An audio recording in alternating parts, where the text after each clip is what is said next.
So I've been asking some locals for some advice for you guys. I know a lot of people visit the area during spring break, and I've been asking what are their tips if you're visiting during spring break. Here we go.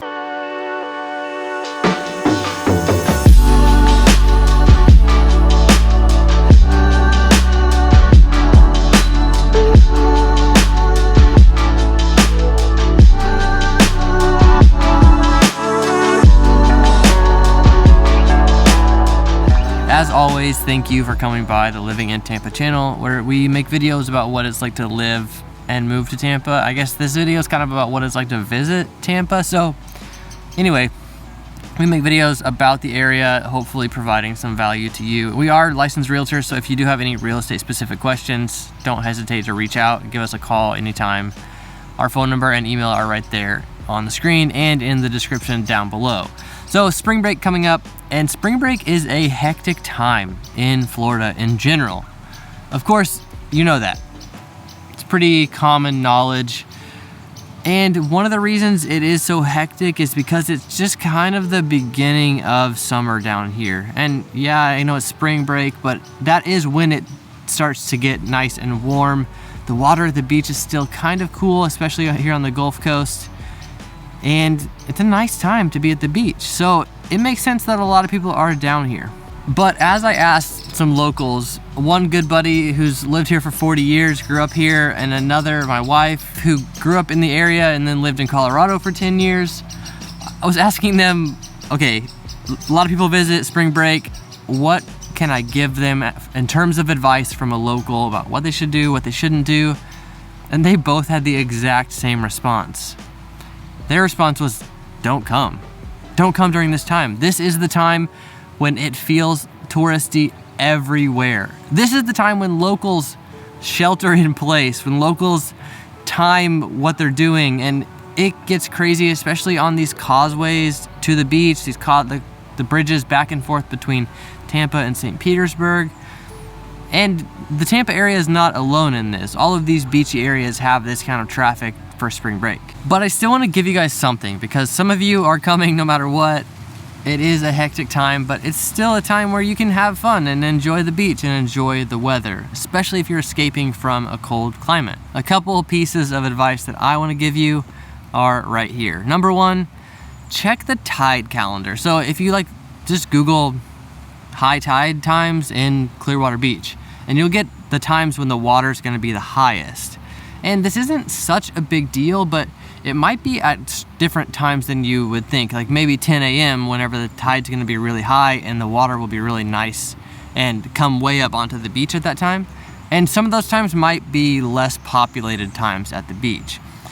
We do this kind of year round. We mostly go to the beach at high tide, because if it's a low tide, it can be kind of stinky. You know, the sand isn't as pretty because a lot of that sand has been underwater, and then it has more seaweed and stuff like that in it. Okay, second, just plan to get sunburned. And obviously most people don't like to be sunburned, but it's gonna reflect off every surface around you. If you're around the water, it's gonna bounce up at you.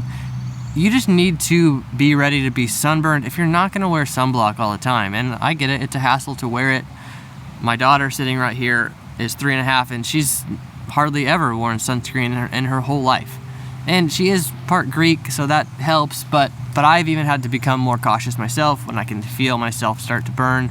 Because the sun is so intense down here, I go inside, or I put on a layer and sweat, or put on sunblock. I usually don't put on sunblock because I just don't like to. Okay, third thing here, traffic is gonna be crazy when you're here during spring break. And I know I mentioned a little bit, but how does this affect your time here? Make sure you're planning to be somewhere for half the day or for the whole day. You know, if you're gonna go to the beach, make sure you're ready to go. Make sure you're ready to kind of camp out there.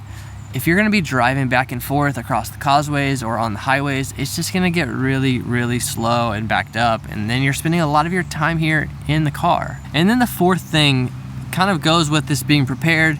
A big thing for locals is the Publix grocery stores for all kinds of reasons. But they have really good sub sandwiches. If you go over to the deli area, you can order a sub just like you would at Subway or Quiznos or something like that, where, you know, they have a menu where you can get some things like that, but they also have the full gamut. And you can order a sub just how you want. And it's a full grocery store too, so you can get all kinds of snacks and drinks and things like that there as well. I'm sure there's companies that do this, but my friend and I have talked about this business idea, about a business that you would put in your order for like your ice chest for the day, and it would bring like public subs and drinks and everything like that to the beach, just ready for you to camp out there for the day. Because that work that goes in beforehand, before you go into the beach, is a lot of work, but it's really worth it. You gotta make sure you plan for those long days at the beach if you do wanna actually have a long day at the beach.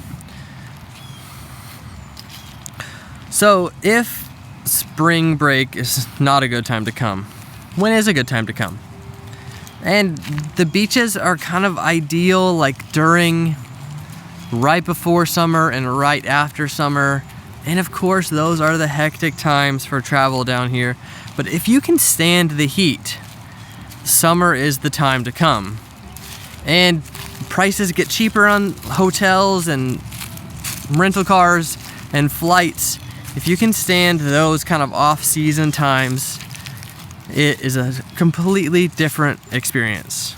Oh, I thought of one more tip for you guys. If you are planning to eat at a certain restaurant, whether it's little divey places like the Bait House on Clearwater Beach, or it's fancier places, or if you're planning to go on a boat ride or things like that, make sure you have some padding in your days if you're not booking that ahead of time. So maybe you're here for a week, make sure you go in on Monday, get that stuff taken care of, so later in the week you're not lingering around trying to make that stuff work.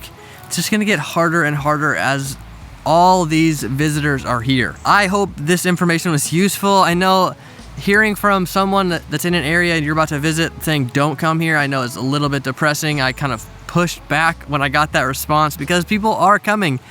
And just be ready. It's the time when everybody's visiting here. It is kind of chaotic, but you're gonna have a blast. This is paradise. See you soon.